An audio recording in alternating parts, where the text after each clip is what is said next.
So picture a scenario where a scholar, someone completely immersed in the distant ancient past, just suddenly looks up from their texts. Right, like totally disconnected from modern events. Exactly. And they witness a modern event so staggering, so profoundly unjust, that it forces them to abandon their life's work entirely just to intervene. That requires a massive disruption of their worldview. I mean, historians usually thrive on distance, They study the distant past. They need detachment. Yeah, to shatter that detachment, whatever they witness has to be completely incompatible with their basic sense of human justice. And in this analysis review, we are not asking yet whether the author's conclusions are absolutely right. Right, we're taking a step back. We are examining exactly how this book builds its case. Wow. We'll look at who it speaks to, how it is organized, and the specific rhetorical choices the author makes to aggressively persuade the audience.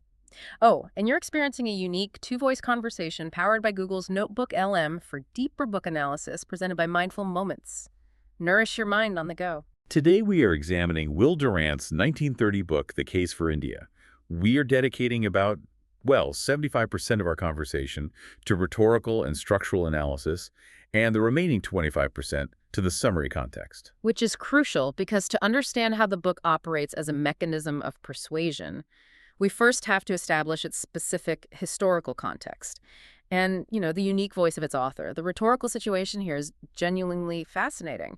Will Durant introduces himself not as a political partisan, but strictly as an American historian. Yeah, the book explicitly states he traveled to India merely to visualize a people whose cultural history he'd been studying. This was for his massive, multi-volume work, The Story of Civilization. So it was just an academic trip? Completely. His original intent was purely academic. He planned to look at certain works of art, gather a little historical material, and return safely to his studies. He actively wanted to forget the contemporary world. But instead, he projects this ethos of a deeply reluctant witness. He writes that he saw things in India that made him feel continued study and writing were just, frivolous. Frivolous in the presence of a people suffering such terrible poverty and oppression. Yes, exactly. This tone shift is incredibly striking. It feels exactly like a scientist looking calmly through a microscope who suddenly drops their delicate instrument to physically stop a mugging happening right there in the laboratory. Wow. Yeah, that is exactly what it feels like. The tone moves abruptly from scholarly, objective detachment to this urgent, passionate indignation. He abandons the safe distance of the historian to take an active moral stand. And that shift is a masterful, deliberate rhetorical choice. By establishing himself first as an impartial American scholar, Durant builds immense initial credibility with his readers. Right, so when that previously objective scholar is then driven to declare that he has stumbled upon the greatest crime in all history, the psychological impact on the reader is enormously magnified. He forces his audience to recognize the severity of the situation simply through his own extreme reaction. He essentially uses his own radicalization as a template for the reader's journey. I mean, if you were reading this in 1930, living in London or New York, you are probably lulled by this standard imperial narrative. The narrative that British rule is a civilizing necessity, yeah. And the timing is critical here. It was a moment of supreme global tension, right during the heat of the Indian Revolution and the rise of Mahatma Gandhi. And Durant is targeting an audience living in what he calls their secure comfort. He understands they are largely insulated from the reality of the situation. His stated purpose is remarkably clear. He wants to expose the deliberate bleeding of India by England. He frames this as a historic tragedy. If we look at this through the Mortimer Adler framework of moving from raw information to deeper understanding, Durant is trying to force his comfortable Western audience to confront a reality they have completely ignored. But Durant knows that simply shouting his accusations will not work on that comfortable audience. He needs raw, undeniable proof. Which brings us to how he uses specific rhetorical tools, right? Starting with ethos, his method of establishing credibility and authority. He absolutely avoids relying solely on Indian accusations against the British. A skeptical Western reader might just dismiss those as inherently biased. So what does he do instead? He brilliantly uses the words of English officials, parliamentarians, and administrators entirely against themselves. The book builds its case almost entirely on British confessions. Oh, right. He quotes Edmund Burke predicting that the annual drain of resources would eventually destroy India. And he brings in Lord Macaulay describing the massive misgovernment of the English and the enormous fortunes rapidly accumulated in Calcutta by company officials. He even cites a Bombay administration report written directly by Englishmen. This report describes how every effort was made to get the utmost out of the wretched peasantry, explicitly mentioning the use of physical torture to extract taxes. By building the foundation of his argument on the oppressor's own records, he cleverly insulates himself against any charges of anti-British bias. It is a highly effective way to neutralize the reader's initial skepticism. It's bulletproof. Once he establishes that undeniable credibility, he seamlessly transitions into pathos, the direct appeal to the reader's emotions. He employs stark, violent contrasts to shatter those lingering assumptions of British benevolence. He juxtaposes the fabulous wealth of the ancient Mughals, the architectural triumph of the Taj Mahal, and the highly advanced civilization found in ancient Mohenjo-Daro with the grim, modern reality of the Indian populace. The imagery he uses is brutal. He describes the modern population as having nothing left but empty stomachs and fleshless bones. And he goes out of his way to emphasize that this is not some savage, undeveloped land. Right? This is the mother of European languages and philosophies, now reduced to unspeakable poverty. He forces the Western reader to actually see the humanity of the 320 million souls living there. He makes the abstract suffering deeply visceral. But Durant knows that emotional contract hits hard only for a moment. Emotion alone would not convince a skeptical British parliamentarian or, an American businessman. He needed raw, undeniable math to prove how this happened. And that introduces his logical appeal, or logos. Logos is where the argument finds its true structural anchor. He introduces his comprehensive economic drain theory. The author argues that India's staggering poverty is not due to overpopulation or religious superstition. Which were the really common excuses of the time. Exactly. Instead, he argues it is due to systematic, intentional economic extraction. I was actually struck by the sheer volume of specific financial data he throws at the reader. You read about a 70 to 80% tariff placed on Hindu textiles imported into England. Simultaneously, India was compelled to admit English textiles almost completely duty-free. He also notes the massive pensions of 7,500 retired British officials, drawing over $17 million annually, straight from Indian revenues. At first, I thought this density of financial data might completely overwhelm the reader. It is a deliberate flood of numbers. Yeah, exactly. I initially thought it was too much into the weeds, but then I realized what he is doing. He is building a trap, isn't he? He is mathematically cornering the reader. It functions as a steel trap for the mind. By anchoring his intense moral outrage in incredibly precise economic statistics, he prevents the reader from dismissing him as merely sentimental. The raw data proves the actual mechanism of the crime. When he explains that an excise tax was placed on the manufacture of cotton goods within India itself, specifically to prevent local Indian industries from competing with British imports, the logic of intentional economic destruction becomes absolutely undeniable. He expertly moves the reader from the information level, which is the raw data of tariffs and taxes, to a deep structural understanding of systemic exploitation. Seeing how he operates at the sentence level with data and emotion is fascinating. But we also must look at the macro structure of the book. How does Durant actually sequence his broader argument to systematically neutralize opposition? Well, before we dive into the sequence, this is Mindful Moments, where we turn powerful books into clear, rational conversations for readers, students, and educators. Let us break down the pacing of his argument.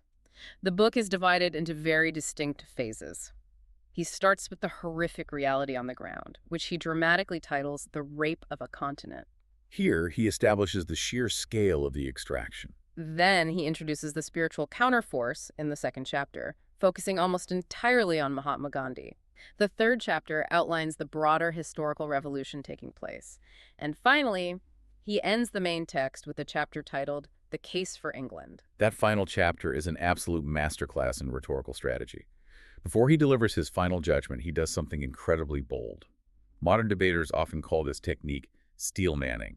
Instead of attacking a weak or simplified version of the British defense, he deliberately builds up their absolute strongest arguments. Right, he outlines what he calls the Nietzschean defense, the raw assertion that the strong have the natural right to rule the weak. He quotes Sir William Joynson Hicks, who stated quite bluntly that England did not conquer India to raise the level of the Indians. Instead, he claimed England conquered it by the sword purely to use as an outlet for British goods. Durant articulates the brutal, unvarnished logic of imperial power.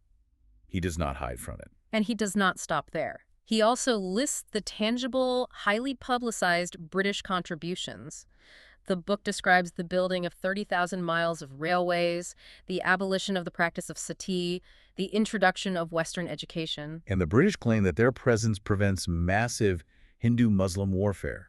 He gives the imperial defense its full, unmitigated weight. This structural choice strongly reminds me of a prosecutor in a high-stakes trial deliberately calling the defense's star witness to the stand. Oh, absolutely. You let them brag, you let them lay out their entire narrative, only to systematically dismantle their testimony in the cross-examination. Durant does exactly this in the following section, which he calls India Answers.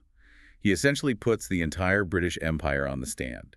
After laying out their strongest defense, he methodically refutes every single point. When the British claim they built 30,000 miles of railways to modernize the country, Durant asks who exactly those railways were built to serve. Right. He argues the railways were built primarily for British trade extraction and rapid military movement, not for Indian prosperity. As the author explains, the railways operated as a state monopoly guaranteed entirely by Indian taxes. With all financial losses borne directly by the Indian people, he takes the very achievements the British used to justify their presence, and he flips them. He transforms those achievements into further, undeniable evidence of exploitation. It is a devastating structural maneuver. If the British Empire represents the massive thesis of industrial imperialism, Durant needs an equally powerful antithesis. He needs a counterweight. This brings us directly to his rhetorical use of Mahatma Gandhi. The book constructs Gandhi as far more than just a political leader. Durant frames him as the ultimate moral foil to British materialism. He spends significant time highlighting Gandhi's extreme asceticism. He details how Gandhi sleeps on a bare floor, eats only nuts and fruit, and constantly spins his own coarse homespun cloth, known as khadar. This simple spinning wheel is fascinating because it operates on two levels. Spiritually, it represents purity and self-reliance. Economically, it represents a direct boycott against the massive, wealthy industrial machine of Lancashire that Durant criticized earlier. The spinning wheel is a weapon of nonviolent economic resistance. Durant also strongly emphasizes Gandhi's reliance on fasting and ahimsa, the absolute principle of nonviolence. He quotes Gandhi stating that nonviolence is the first article of his faith and the last article of his creed. By foregrounding these specific spiritual qualities, Durant actively challenges the fundamental Western assumption of cultural and moral superiority. He forces his audience to compare the advanced industrial weaponry of the British Empire with the quiet moral authority of a naked weaver. However, this specific rhetorical choice carries a massive risk for Durant. He does not just show the peaceful, universally appealing side of Gandhi. He deliberately includes Gandhi's more extreme, challenging philosophical views. Yes, the book details Gandhi's complete rejection of modern medicine, railways, and industrial machinery. Gandhi is quoted calling the medical profession man's blackest crime because of practices like vivisection. He even asserts that hospitals are actually institutions for propagating sin. If we pause here, I have to push back on this specific choice by Durant. If his ultimate goal is to persuade a comfortable Western audience in 1930, why include this? Does including Gandhi's extreme anti-Western science views strengthen Durant's ethos by proving his total objectivity, or does it risk entirely alienating his comfort-loving audience? It is an incredibly calculated risk. By including Gandhi's total rejection of Western modernity, Durant proves he is not sanitizing his subject for easy consumption. He shows Gandhi exactly as he is. Yes, demanding the reader actively grapple with a genuinely foreign worldview. It forces the Western reader to realize that their definition of civilization, which centers heavily on hospitals and railways, might be fundamentally incompatible with Gandhi's strict definition of moral purity. It certainly challenges the reader's deepest assumptions about what constitutes a civilized society. While it strengthens Durant's credibility because it demonstrates he refuses to hide inconvenient truths, it definitely risks alienating readers who firmly equate modern science with human progress itself.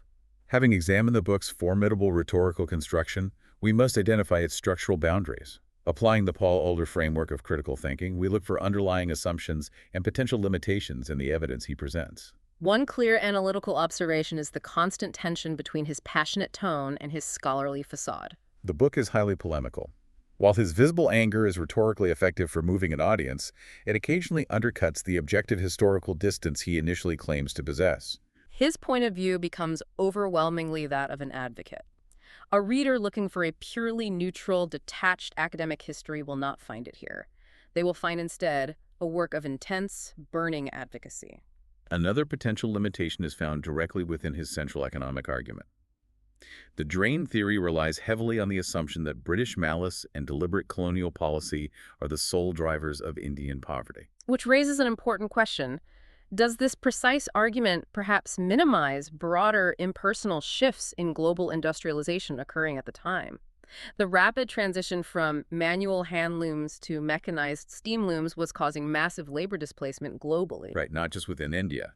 The book strongly infers that India's industrial destruction was entirely an act of targeted political injustice. While the historical tariffs were undeniably oppressive and targeted, framing the entire massive economic shift solely as a deliberate crime might slightly oversimplify the vastly complex realities of the global industrial revolution. And we frame these strictly as analytical observations regarding his rhetorical boundaries, not as ethical verdicts on his ultimate conclusions. They are simply the structural limits of the argument he chose to build. Despite these specific limitations, our evaluative thesis must acknowledge the book's profound historical and rhetorical impact. The Case for India functions as a devastatingly effective piece of advocacy journalism. It successfully leverages historical authority to demand immediate, urgent political awareness from a previously complacent and insulated Western audience. Durant uses every tool of rhetoric available. He uses credibility, emotion, logic, and brilliant structural pacing to pierce straight through the secure comfort of his readers. He constructs an argument that becomes intellectually and morally very difficult to ignore, forcing the reader to move from simple awareness to profound critical understanding. Which leaves us with a final provocative thought to ponder long after we finish reading. If you were sitting comfortably in your armchair reading this in 1930, Durant shattered your worldview. If our writer today were to witness an invisible systemic crime occurring right now, what specific rhetorical tools would they need to pierce through our own modern secure comfort and actually make us care? exactly. Well, if these insights resonate, the full suite of reviews for this book is available. The summary provides the full content map, and the critique, or deep critique, will test the ethical and logical foundations that this analysis has now identified. Click the link on screen for the related episodes. Essential Insights, Summary, Analysis, Critique, or Deep Critique. Subscribe, share, purchase via the link if you'd like to read along and think rationally. See the many genre-based book podcasts at Mindful Moments and nourish your mind on the go.